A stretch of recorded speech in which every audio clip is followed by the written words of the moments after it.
Welcome to ancient Greece. There's a boatload of Jewish history here that nobody knows about. Let's check it out.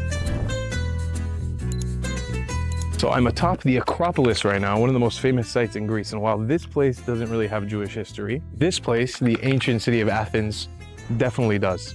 2,300 years ago, Jews from Syria, Mizrahi Jews, settled in Patras in Greece. Unfortunately, thousands of years later, that Jewish community was destroyed by the Greek War of Independence, and the Nazis finally did in any of the descendants that were left. This is a recreation of an Aron HaKodesh, a holy closet where the Sefer Torah, or the Old Testament, is held in Jewish communities, and it was passed on by the descendants of this ancient Syrian community in Greece. It is now held here, inside of the Jewish Museum in the heart of Athens, Greece. I find these really interesting. At the infancy of the creation of the State of Israel, you can see here commemorations of different land deeds and purchases, receipts, and business permits of the relationship between the Greeks and the Palestinian Jews at the time. Every single place where you have the word Palestine. So this is Salonika, Palestine. Right next to it, it says Eretz Israel.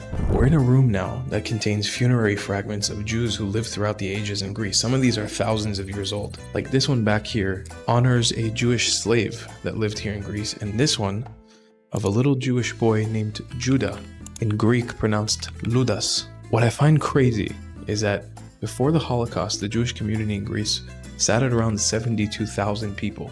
The Nazis were able to kill 60,000 Greek Jews. So we've talked a lot about ancient Greek Jewish life up until this point. But what about the modern Greek Jews? Where do they live and where do they pray?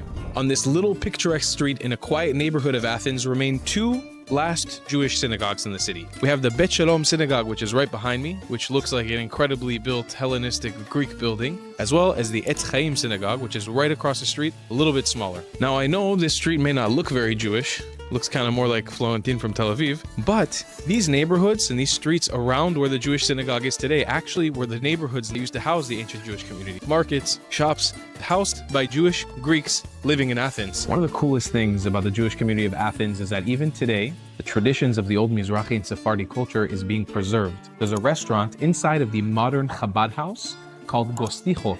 This right here is a traditional pie. Now, there's no way for us to be able to tell whether this came from Turkey or the Balkans or Greece or Israel. There's no way. But this is a traditional Greek pie as it's known to be today, and they serve it here in this restaurant amongst their menu of many other traditional Greek foods. We're going to take a taste here of this beautiful spinach pie. Let's see what it tastes like.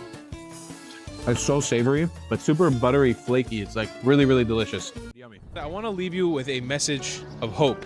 During the Holocaust, on a small island called Zakynthos, 275 Jews survived the brutality of the Nazis, sending a big sign to the Nazis saying that we Greeks will not allow you to take our Jews, and we Greeks will stand with our Jewish population. The stories of the Greek Jews of Athens are not perfect, but it is a story worth remembering.